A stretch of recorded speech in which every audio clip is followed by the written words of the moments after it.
Well, hello and welcome to the Institute of Managers and Leaders. My name is Sam Bell. I'm the Chief Executive Officer and joined by Scott Martin, our General Manager of Learning and Development today.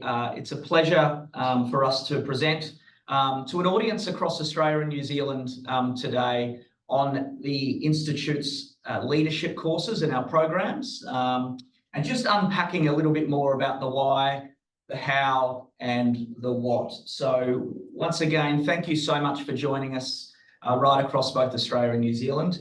It's wonderful to have you all joining. Before we get started, I'd like to pay my respects and acknowledge the traditional owners of the land on which we all meet today and pay respect to elders past, present and emerging. Today's session is really a conversational session. Scott and I wanted to sort of pitch it as a fireside chat. Many in the team didn't know what that was, but it's certainly just about us having a bit of a conversation about our leadership courses, the underpinnings of those, and many of the reasons why we've updated a lot of the content, changed a number of aspects of the program to ensure its currency in today's modern workplace. The Institute, for all those joining us today who are not familiar with us, we represent thousands of managers and leaders across Australia and New Zealand, and we work with hundreds of corporate members across Australia and New Zealand, supporting management capability right across the region. And we certainly very proud to do that through a number of channels. And I'm sure if you jump on our website and have a look at all of the services and products that we provide and we service managers and leaders with, I certainly hope that you see further value in those. So the Institute has been here for 80 years and going strong, and we certainly enjoy seeing the outcome of developing the people that walk through our doors. For any questions of today's session, please use the Q&A chat. We'll have a little bit of time at the end, hopefully, just to unpick a little bit of what we've talked about. And hopefully, if you've got any questions at all throughout the presentation, please put them into the Q&A box. And we'll get to them at the end. So, Scott, if you want to talk a little bit about the Institute's vision, as this sort of sets up a lot of the discussion.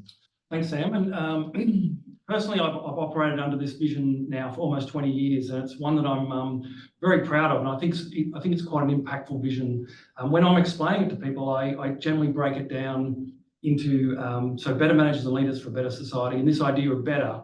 And for me, better is about, if I want to be a better manager or leader, I need to understand what does better look like. If I want to be a better runner, I need to understand the mechanics of running and what's going to make me a better runner.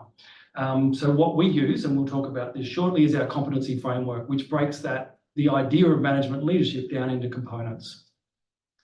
The second part of better for me is whereabouts am I at the moment? So that ability to benchmark something like communication skills or emotional intelligence, and to understand where I'm at the moment based on my feedback and feedback of those people around me, to understand not only what better looks like, but where am I at the moment, to then have some interventions, to have some programs and some courses and some coaching sessions and mentoring, and then to perhaps re-look at that and say, well, have I got better?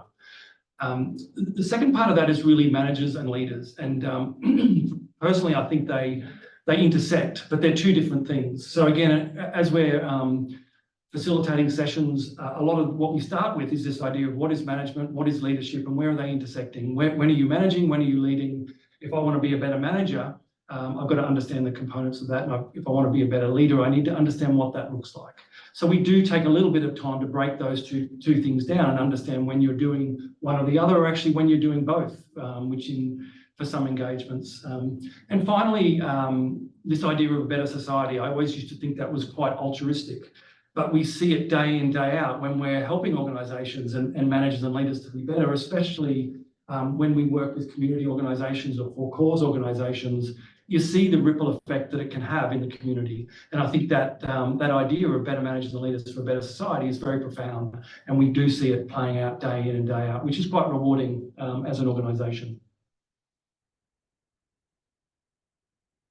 I just spoke about this idea of a competency framework, and we developed this some years back. It's certainly not rocket science for those of you in the L&D space We've underpinned it with a very simple manage and lead self, manage and lead others, manage and lead the business. And we break our 25 competencies down into those categories.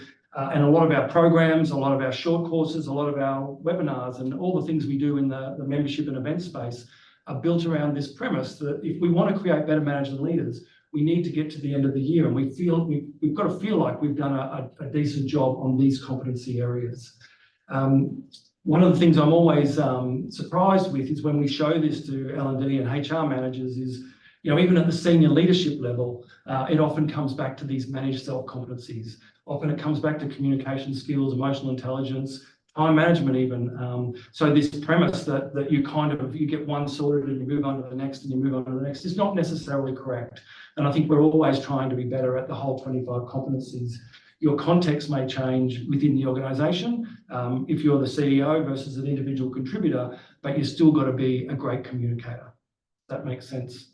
And again, I come back to this premise. If you want to be better, you must first identify what that is and where I'm sitting with those competencies. Yeah, I think, Scott, not to elaborate further on the framework, as it's straightforward, but I think it was Drucker that said if you can't measure it, you can't improve it. And I do go back to that a lot in terms of, you need to have a benchmark. That critical word in this slide is benchmark, is having a benchmark to work from and being able to measure that benchmark and then to measure where someone's at in that and in terms of an improvement perspective. So, I think having this as a starting point for all of the Institute's leadership courses, our short courses, our events, everything we do with our members is built back onto this framework. And as you said, we get to the end of the year and we feel like we've done a very good job on all of these competencies.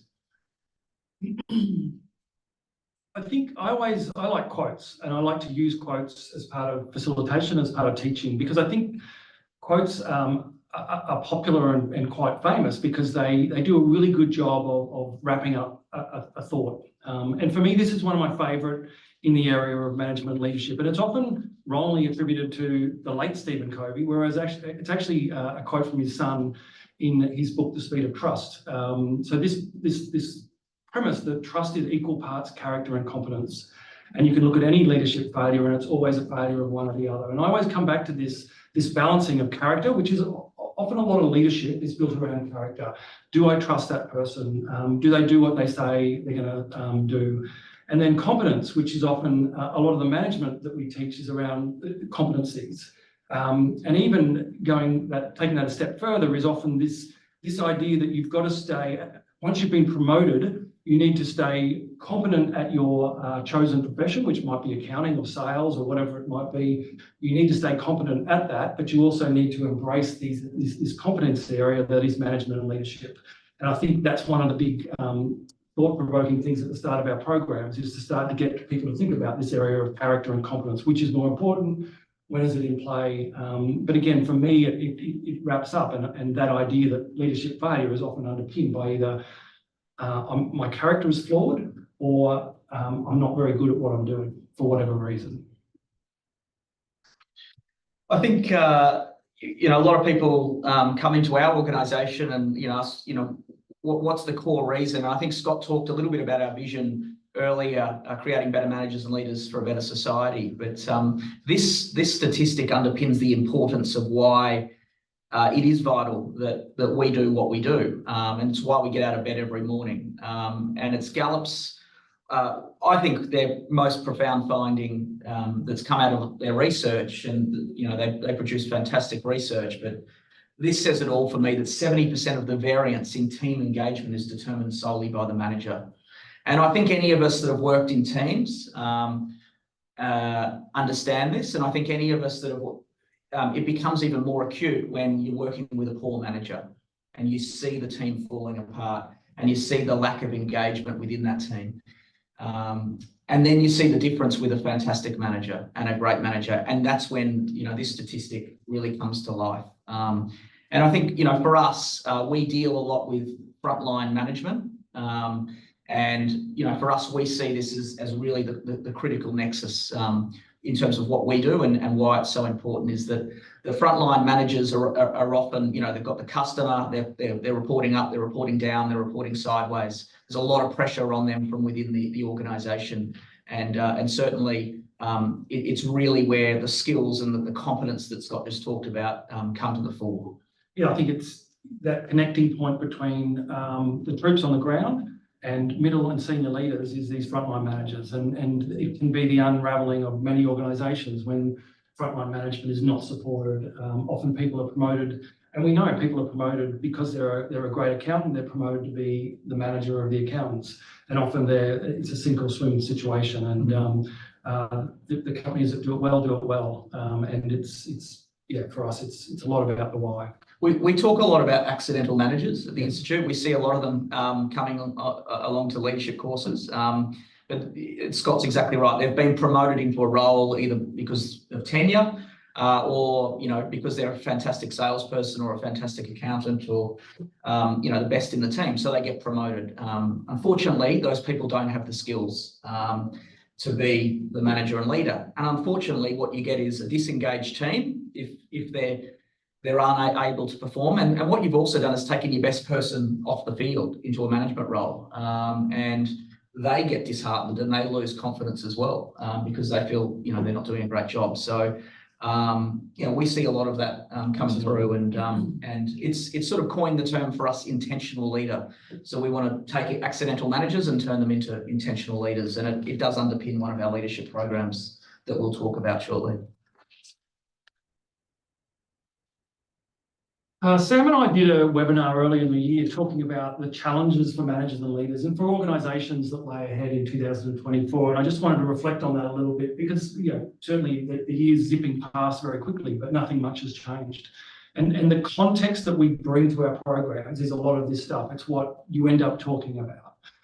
The first one, this idea of rebalancing where and how we work, and this sort of argy-bargy that's going on between employees and employers about where you're working from, when you're working, is it 3 days and 2 days, is it 2 days and, this balancing out is quite difficult for managers and leaders. And managing a team that's not only, it was almost easier when everyone was remote because you knew what was going on, but the comings and goings at the moment is quite difficult. And we've seen a lot of big organisations pushing people back to the workforce because they're just not managing it very well. And I think we need to find a better landing place for that, for the sake of management leadership within organisations. Certainly AI is everywhere at the moment, but 95% of businesses are small businesses, and they're generally the last ones to adopt things like AI. Certainly a lot of our software programs are starting to bring it in, but there's a big change piece around, what is AI going to mean to my job, or what, there's a lot of hysteria around it at the moment, and managers and leaders need to deal with that, both in terms of adoption of it, but what are we going to do about it? Mentally healthy workplaces is big. Since the changes to workplace laws in April of last year, we've seen a lot more focus on what is a mentally healthy workplace. We've done a lot of work as organisations on physically healthy workplaces. We've got that to a point, but the rubber's starting to hit the road now. And we'll talk about this in terms of some of our initiatives. The changing workforce is big. I think there's 5 generations in the workforce, and that in itself creates complications about how we communicate. But boomers leaving the workforce, a lot of knowledge is leaving workforces, and again, it's putting pressure on managers and leaders to develop teams and to be one step ahead of that curve.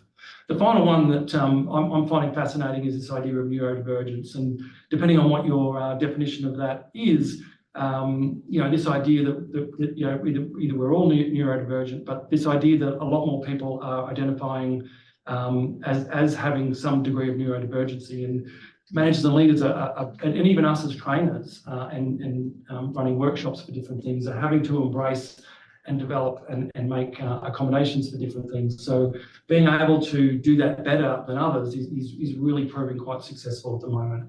What does that all mean? I think there's a really good study at the moment by Gartner that would suggest management and leadership roles are expanding. They're not contracting. Direct reports, I think, have gone up by about 26 to 30% in terms of the number of people that managers and leaders are managing.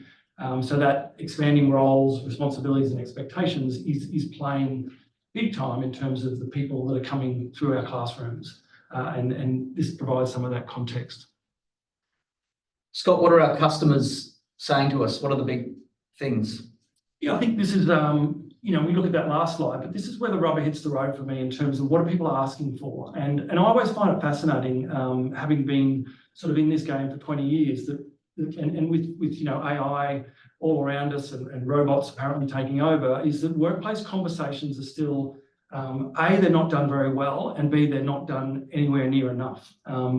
And so we're doing a lot of work at the moment around workplace conversations, be that difficult and what we might call critical conversations, but giving feedback. And when I say feedback, I mean both good and bad feedback. I think it's, as I say, a lot of work being done on that, just simple stuff, but across all levels of organisations, trying to get people to have better conversations with people and to let them know how they're going. Certainly the younger generation has a lot more need for ongoing, feedback.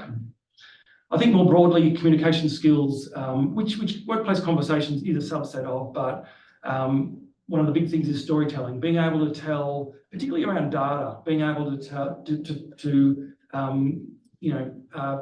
transform data into almost a story, basically. And we're doing a lot of stuff within our programs on storytelling. Psychological safety has been around for 20 years, but it seems to be, I think, because of the workplace changes, is sort of back in the news and back on everyone's lips in terms of providing a psychological safe workplace. Things like presenting, think on your feet, impromptu, and navigating for me is a big one. And what I mean by that is 5 generations in the workplace. Email is changing. We're all using Teams or Slack. This chat function, using text messaging. What message should I be delivering to who, at what time, using what medium? Should it be synchronous or asynchronous? There's a lot going on in that space, and a lot of organisations are struggling big time with how they're communicating. Diversity inclusion, we're doing a very big program at the moment for the state government, which have brought in a new directive around how to better recruit for diversity and inclusion, and getting through the 8 steps of recruitment and selection, getting diversity and inclusion embedded in those with a different lens. Self-awareness, I go back to the point about character. Self-awareness is as big as ever in terms of people, leaders needing to understand where they're at and get feedback around that. And finally, this idea of mentally healthy workplaces is very topical and very big at the moment, which we'll talk about. I don't know, Sam, you want to talk about what we've done with Black Dog Institute and our relationship and partnership there? Yeah, I think, you left it at mentally healthy workplace, and we hear a lot about this from our corporate members and corporate clients coming in, and Scott did a lot of work late last year to seek out what was, a great option to incorporate within all of our leadership courses. And we managed to partner with Black Dog with their e-module, the BDI Workplace Mental Health for Leaders module. And it's certainly been a welcome addition to our leadership courses. We included in all of them. And for the reason to really raise the profile of mental wellbeing of managers and leaders. We know that Scott just talked about the increased pressures on managers and leaders and the complexities around that. And certainly, without getting into all the content side of the Black Dog module, it's a vitally important addition for all of our participants going through our leadership programs, that there's an awareness of this in terms of both for themselves, but also looking at others as well across their teams and identifying when there are issues and what actions to take. Yeah, I think it's a starting point. An hour doesn't, from an e-learning module, we connect it back into what we're teaching in our face-to-face and virtual programs. But it's a starting point for a discussion and really to identify when you're seeing changes in people in your teams in the workplace. Our relationship with Black Dog goes a little bit deeper than that, in that if you, as an organisation, if you feel this is something you want to do more of, we would introduce you to Black Dog and we would, facilitate that relationship. They have some wonderful programs that can happen within your workplaces, and we can certainly facilitate that and make that part of the overall offering. So there's sort of a deeper part to that if you really want to do a job on that within your workplace. I think the other thing we're really excited about, we're obviously big on diagnostics and doing people analytics prior to programs. I think often some organisations will come and say, oh, yeah, we want to do a leadership program, but we don't want to do any 180 or 360 feedback. And I'm really hesitant to do that without managers and leaders coming into something and being willing to seek feedback, to see where they're at in terms of their emotional intelligence, their management competencies, and where they're at. We obviously do DISC for a lot of programs, which is often the thing that people talk about most at the end of our leadership programs is the eye-opening of their behavioural styles. But with these two diagnostics, we've launched them on a new platform, and we have our own emotional intelligence diagnostic now, which looks at the five areas of emotional intelligence and helps people to understand what those areas look like, what are the parts, and where do they see themselves. But where do the people around them, their peers, see themselves? So we run those diagnostics before programs, and we can run them after programs to get an idea of ROI and just how people have improved through the interventions. Yeah, I think the data that comes out of these can be confronting for many participants in terms of what their peers or their manager certainly feels compared to how they feel. But there's no doubt that when you look at the feedback at the end of programs, this is, particularly for new managers, particularly perhaps for sort of frontline managers, middle managers, this is the stuff where the rubber hits the road, is really starting to understand themselves. And what we go back to, we talked about the benchmark earlier. This is a benchmark for people to say, okay, well, if I need to improve in this area, then what do I need to do to improve? Or if I'm really strong in this area, what do I need to do to be even better at it? So this part of all of our leadership courses is vital. And to Scott's credit, you were too modest, Scott, but you spent the best part of 12 months developing this EI tool that supports all of our that's incorporated into all of the courses alongside the other diagnostic tools to really draw out that character and competence piece. And happy to share, I think, post this, the framework and certainly these diagnostics, the examples of these with anyone on this webinar. Happy to talk more about that. It's certainly an area we're very passionate about. The other thing that we just wanted to kind of show, and this is just a snapshot of the kind of things, and I guess weekly, monthly, quarterly, where we're always reviewing the content within our programs and trying to look at what are people asking for. If I go back to those challenges that we spoke about before, we're always trying to work out both context and content. What's the context that people are working within? What is the content? What are we teaching people? What are we? What models? What frameworks are we identifying and helping them to use? So these are kind of some of the things. This idea within our Accelerate program, that we'll talk about a little bit more about this idea of aligning vision, strategy, and people. It's one of the most important things that organisations get wrong in terms of having a great vision, but then not having that strong alignment between their strategy and their people. Certainly psychological safety and more importantly, more recently, psychosocial risks and hazard. And what is your responsibility as a manager to make sure that people are not working 60, 70 hours a week, and understanding that the risks that now are in play for organisations who are walking past potential psychosocial risks, in terms of job descriptions and things that are in play. What is your responsibility as a manager to call that out? I spoke about recruitment and selection with diversity. We just written a wonderful new one-day course around diversity, equity, and inclusion. Certainly things like storytelling are popping into communication skills components within our programs. The other big one at the moment is enterprise leadership. And for those who haven't come across that term, it's kind of calling out debunking silos within organisations. So being able to get vested interest groups within organisations to work better together and trying to get everyone in the boat, rowing the boat in the same direction, which is a lot easier said than done. But certainly needs to be called out.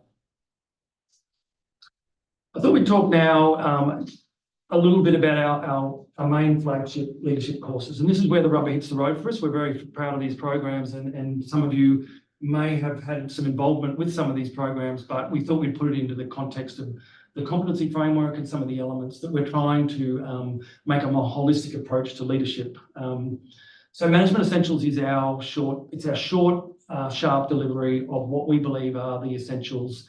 If people have only got 2 days, and often that's all people have, be it financial restrictions or be it time restrictions, we will take those 2 days, and we believe we have a product that gets people going and allows people to go back to the workplace who have perhaps been struggling as a new manager or a new leader, to go back to the workplace and to feel a little bit more confident in what they're doing and why they're doing it. Going back to the framework, 50% self, 50% around people and teams, and the components we do DISC and the IML 360 management competency framework diagnostic at the start of that. And then we go through 4 modules across the 2 days. So manage and lead self, manage and lead others, manage and lead teams, and this idea of maintaining momentum, which kind of brings it back to self, brings it back to wellness. And what am I going to do moving forward? We're always trying to build in, okay, where to from here? Let's not just do 2 days of training and leave it at that. Let's think about how we're going to put that into place. All of our programs have membership built in, 12 months of membership. We feel very strongly that that gives people an opportunity to continue their journey for 12 months. We do an awful lot of things as an organisation that are complimentary or discounted for members. So being able to get on that train post a program is really important. And we want people to journey with us. You know, we celebrate each year people who've been 50 and 40 and 30-year members. We'd like to think that some of the people going through our programs at the moment are our next 20 and 30 and 40-year members sometime down the future.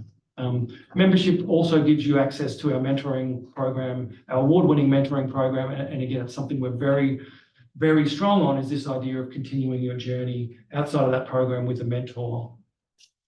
Yeah, Scott, having, I think you've outlined it pretty clearly, having worked with a number of, or worked for a number of training organisations, the saddest thing that I ever see is you've given someone a great experience, they've actually learned quite a bit, but then you wave goodbye, and the retention of that learning and the implementation of it back into the workplace is very low. Yeah. They're just not able to transition from being really excited and engaged in the theory to actually putting that into practice and starting to change behaviour in the workforce. And I think you've obviously explained that very well, but at the end of, we'll see it across all of the leadership courses we'll talk about, is that importance of taking that learning and bringing it back to the workplace. And the amount of times I've had line managers ring up or send emails or send feedback to say, geez, I wish I did this leadership program when I was put in a manager role.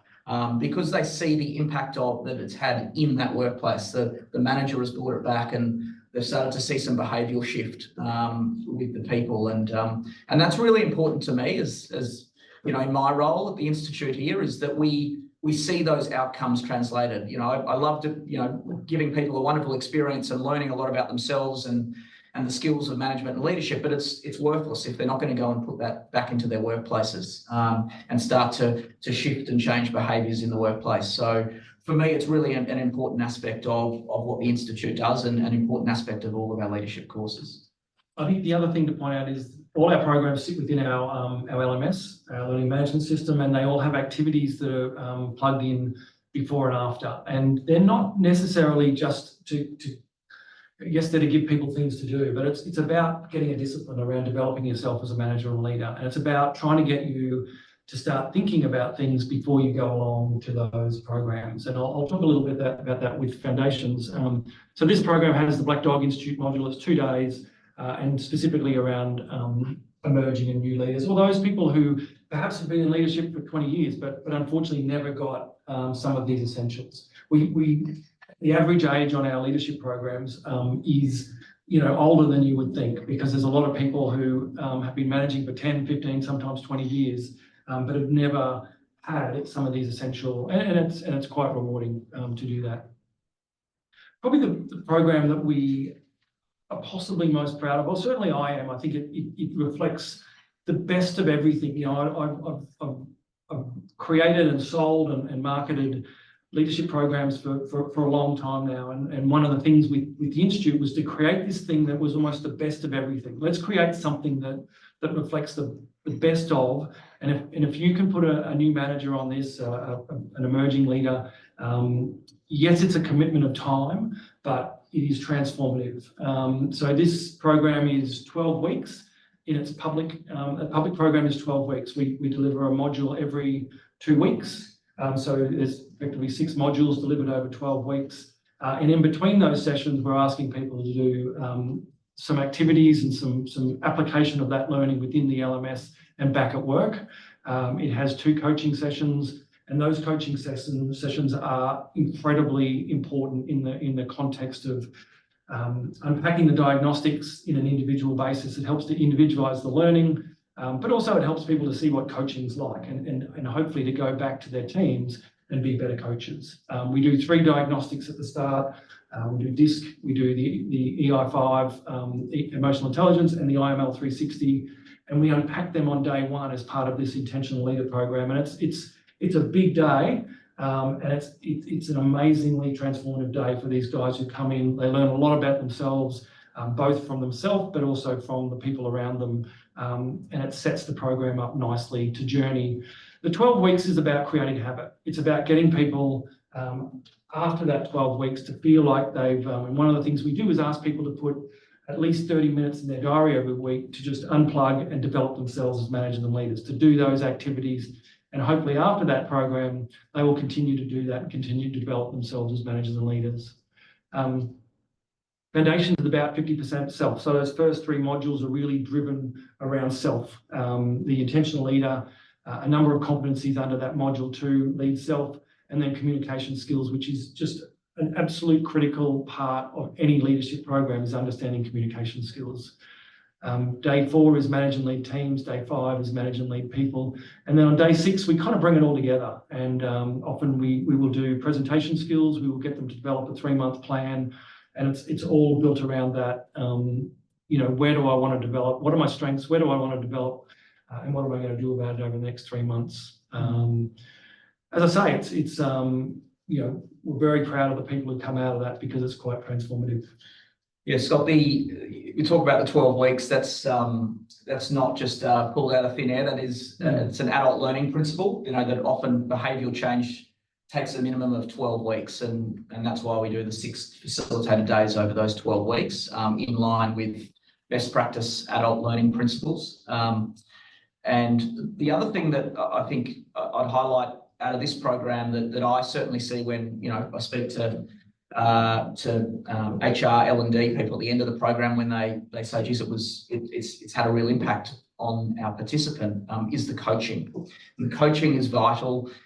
It's after day 2 and after day 4, those coaching sessions, one-on-one coaching sessions with their facilitator.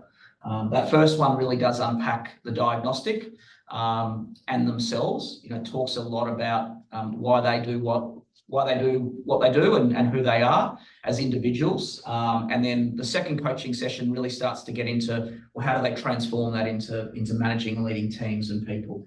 So I often get that feedback that the coaching aspect, alongside these facilitated days is the most valuable part of the program, because it's that reinforcement, that personalised individual experience to really transform and hone what those people want to do and what they want to improve on. So yeah, once again, to repeat what Scott said, I'm certainly very proud of this, and to see the outcomes coming out of it is incredible. I think when you journey with people over a period of 12 weeks, I'm talking about the cohort, but if you're doing an in-house cohort, it can be quite impactful for the people you put on that program who journey together across different parts of the organisation. Our public cohorts, a lot of them have stayed connected post the program. We over 12 weeks, you build a relationship with the facilitator and coach, but you also build a relationship with those people who, it's often about being vulnerable and sharing your experience and seeing that I'm not in this management leadership boat by myself. And that's really quite profound. We do it over 6 days. They can be face-to-face, virtual, or they could be a mix. If you're doing that in-house, we can mix that up. We have, through COVID, we did half days.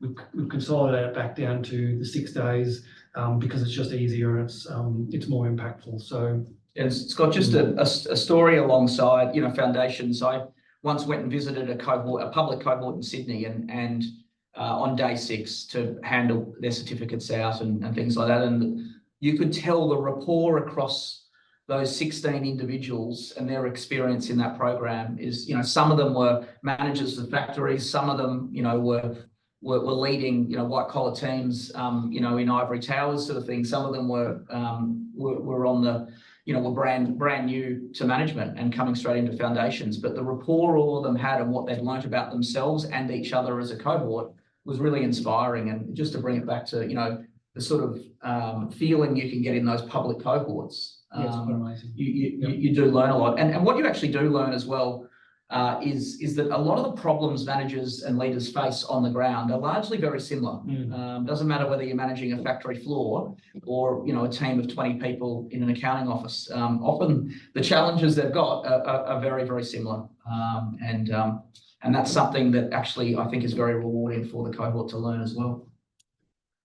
I think just to finish up these 3 flagship programs, we're really excited to relaunch our Accelerate Senior Leader Program, and we will be doing that on July 27 is the first cohort, and it's really been refreshed in terms of the flow.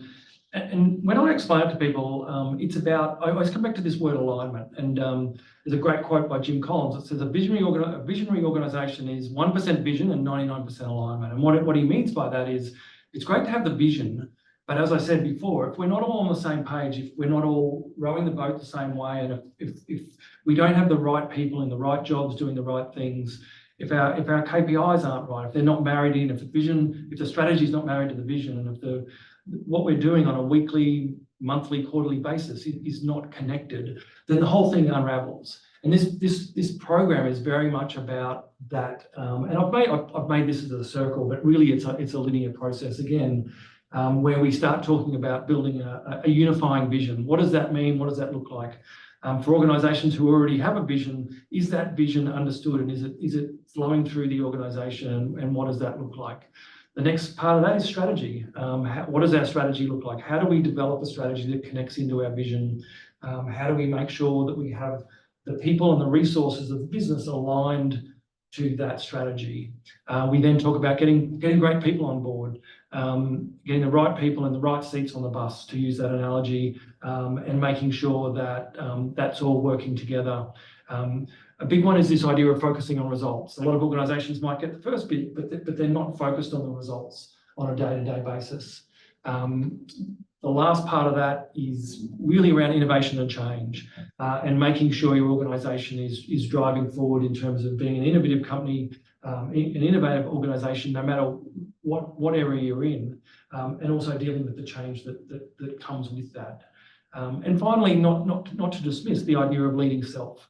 Ultimately, everything comes back to that idea that if you're not looking after yourself, and if you're not leading yourself effectively and properly, the whole thing can unravel in terms of your team and the organisation, the responsibility you have. Importantly, we have 3 coaching sessions. It goes up another gear almost. Those coaching sessions are just absolutely essential to this program. We use the diagnostics at the front again. Very similar concept, but the content and the context. And it's a very practical program. We have fortnightly workplace projects. If you're doing an in-house version of this, you can make it very applicable to your business, to your organisation. What's your vision? What's your strategy? How are those things playing out? Where we've got things working? Where are things not working so well? And what can we do about that? For Foundations and Accelerate, one of the things that works really well if you're doing in-house cohorts is to have a project or project teams working at the same time. So you might, whether it's an ROI project, often we challenge the teams to come up with their own project driven by a sponsor or a senior leader within the organisation, and being able to add that piece to it has this multifaceted impact of people working together who wouldn't necessarily work together, different personalities, different parts of the business coming together, but also challenging them to work and outside of the program to come together and fix a problem, or at least talk about how they're going to fix a problem. It's a very, very important part of these programs and the layer that you can add if you're doing them in-house. I think you've spoken to it, Scott. Nothing further from me on this program, but I obviously repeat what you said. It's a terrific program. We get great outcomes from it, and something that I know you're also very proud of, Scott. Yeah, and I think if you have people, if that resonates with you at all, please get in touch with us, because we're putting this group together at the moment that will be quite impactful if it's something you'd like to do in-house. Again, it can play back into some of the things you might have going on. It can be very, the ROI can be very important in terms of initiatives within your organisation. So happy to take that offline. If someone's really interested in that, I can do a separate session and talk about that and just the elements that can be contextualised and customised to your organisation. I think the last one I wanted to highlight is this idea. We're getting asked a lot at the moment for this almost, I call it bespoke, but at the end of the day, it's almost semi-bespoke, but it's almost taking so I've used an example here of manage and lead self. And what we try and do is use the diagnostics upfront. Within your organisation, we use feedback from yourself, feedback from stakeholders to say, what are the parts of that puzzle that are working for you or not working for you? And we can then almost customize that approach to that module based on your pain points, what you want to develop within your organisation. And so we've used the diagnostics both on an individual level, but then we can accumulate those into what is effectively a training needs analysis. We can then put together a collection of mediums, be that face-to-face, be that virtual, be that half days, full days, and we can kind of bookend what's working at the moment is almost bookending that module with face-to-face or virtual sessions. So you're coming together as a group, you're talking about what you're going to do over the next 6 or 8 weeks. And then what we do is we feed out online modules during that period, 1 a week, for instance, or 1, 2 weeks, whatever works for your organisation, where we use potentially either curated learning or learning that we've created to get people to engage with that learning. So time management is a classic HBR article around who's got the monkeys that is one of the most profound bits of learning that we do in foundations. We could feed that in for people to read and to think about and reflect on. The learning circles are something that's been quite popular through COVID and even post-COVID, is this idea of coming together for 60, 90 minutes as a group and introducing either some learning that you've already done or some new parts to that learning and unpacking that as a group in a quick fire session. What it does is keep the momentum going and perhaps gets people to think about what they've been doing and applying that learning. We can then keep on going with those online modules. We can finish that off with a face-to-face or virtual session, again being half day or full day.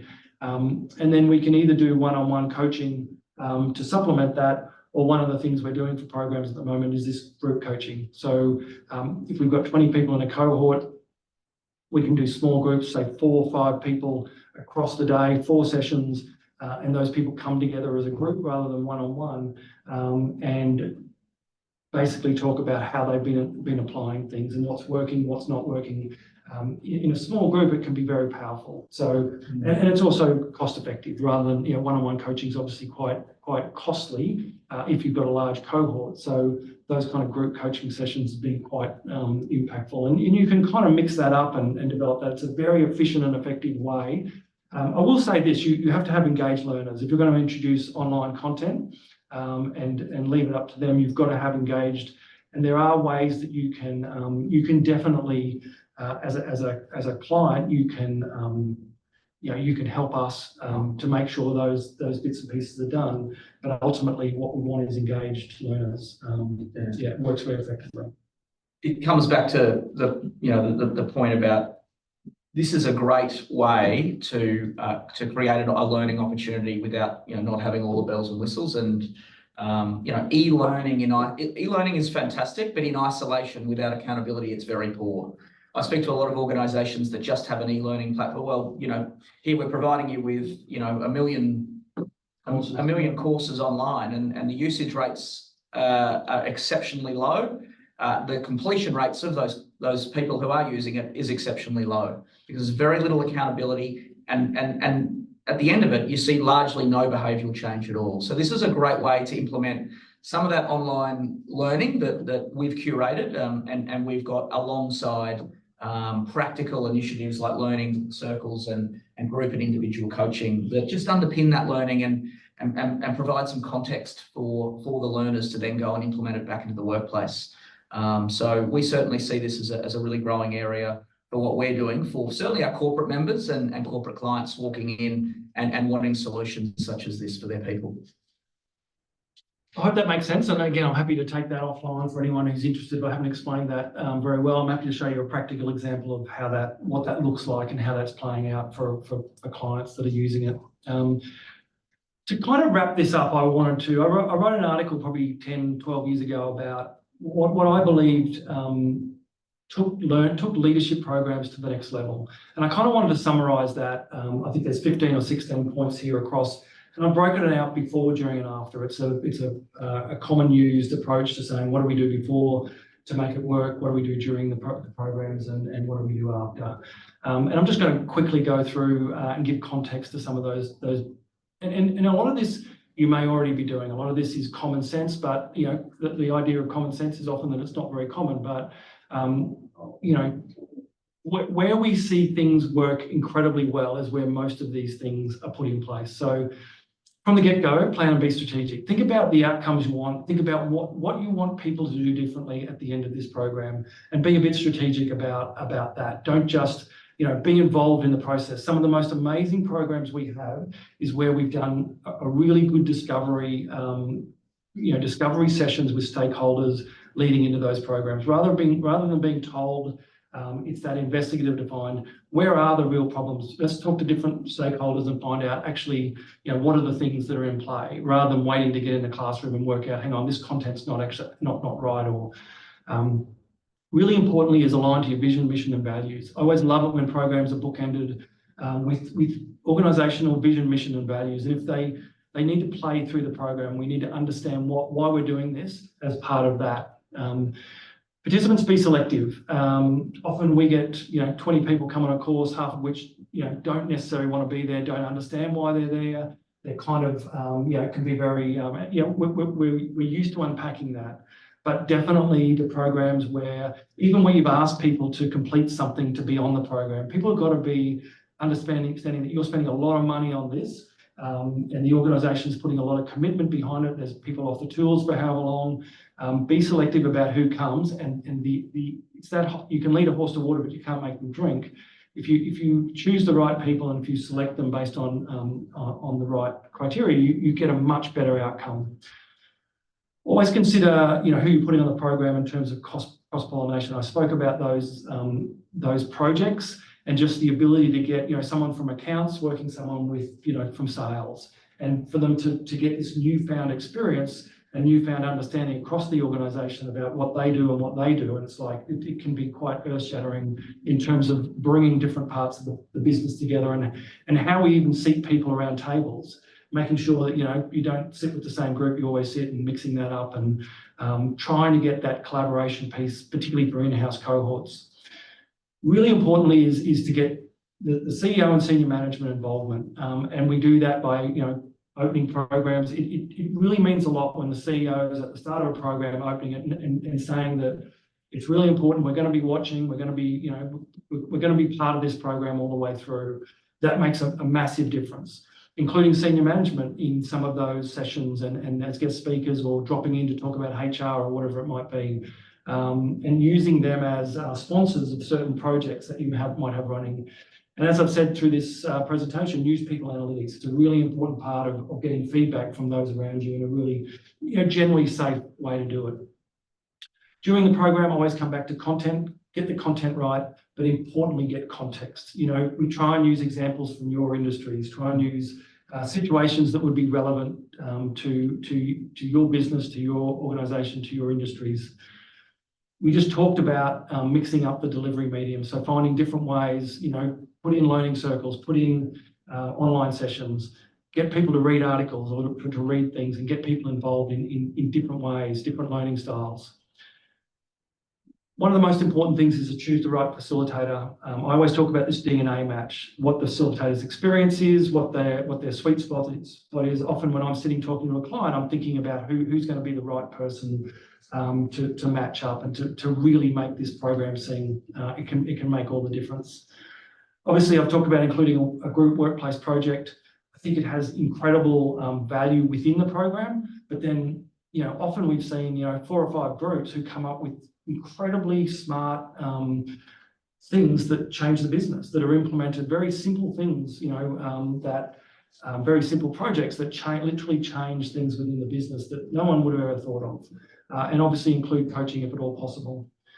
Big thing that people don't do is celebrate success. Put on something at the end, just a few beers or few drinks, or just something, some food. Invite partners along who have been on that journey. Invite stakeholders along.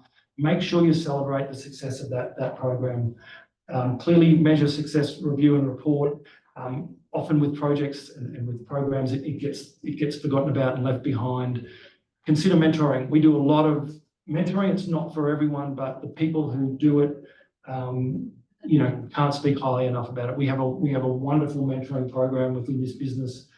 We have some great mentors, or you can choose mentors from within your business. And also, importantly, where to from here? Please don't make it whether it's 2 days, whether it's 12 weeks or 6 days. Where to from here? What do we do next? Let's actually put in some learning circles over the next few quarters to keep this going, to keep the momentum going. It's such a shame if you do these things and they don't carry on then to create a learning culture within your business. And again, it's not the be all and end all. It's just what I've found has worked, and I'm sure a lot of you are doing these things. But it's certainly what works for us.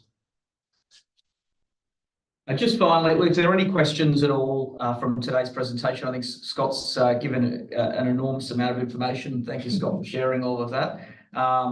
Look, if there are any questions that you've got, please put them into the Q&A box. We're happy to answer any questions at all that come through. We just wanted to finish on just in terms of the quality of what makes us really proud as an institute is that we've had a lot of people come and do our leadership courses, our short courses, our diagnostics in the last 12 months, and we've grown from where we were in 22 and 21, and we're continuing to grow as an organisation. And our focus is on quality and not quantity. We want good quality outcomes for people and not necessarily interested in quantity. What we are interested in is our satisfaction rating and making sure that we're still getting the 9s out of 10s, with an average score across everything of 4.65 out of 5. So we are incredibly proud of maintaining that satisfaction rating, and I'll challenge any other organisation to a satisfaction rating, because I think as Scott's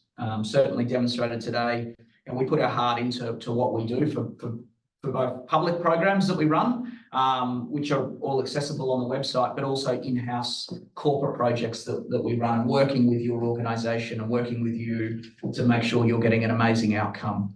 And of course, I mentioned at the outset, but as a professional body, we've been here for 80 years, and we've got a lot of experience both within our members, our corporate members, and also our staff. And we're certainly very proud of bringing that experience and that expertise to your organisation and your people. I'm not sure if there are any comments, Scott. I think we've answered everyone's questions. Perhaps you have answered everyone's questions, Scott. Possibly. Yeah. I'm certainly happy to. What can we do for retention and leadership?